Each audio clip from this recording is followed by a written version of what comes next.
Yo mga idol, kumusta na? Boxing update tayo ngayon, pero bago tayo magpatuloy, pa-like and subscribe naman po bilang suporta sa ating YouTube channel. And well, finally, nandito na tayo sa moment, no, undisputed fight na ng ating pambato Filipino boxer Marlon Tapales kontra nga sa tinaguriang halimaw ng Japan na si Naoya Inoue. Nagsimula na ang face-off nila kahapon at tila nakita natin kung paano naiilang talaga at umiiwas itong si Inoue kay Marlon Tapales. And well guys, guilty ba, no, or may kinatatakutan ba itong si Inoue dito kay Marlon Tapales at hindi siya makatingin ng maayos kay Marlon Tapales?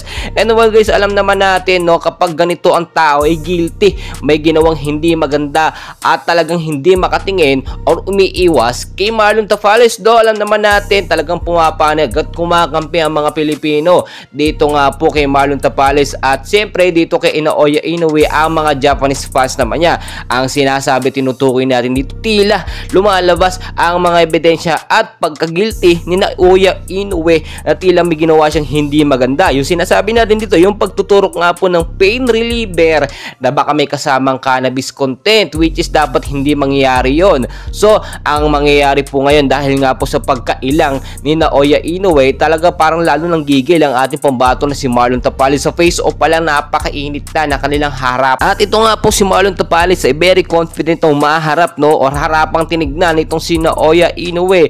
It means ang ating kababayan na si Marlon Tapales ay kayang-kaya at may kasiguraduhan na kayang pataubin, no, or talunin itong halimaw ni Japan na si Naoya Inoue. For the moment na alam naman natin na undisputed fight ito at undefeated fight itong si Naoya Inoue, wala pang talo kahit isa.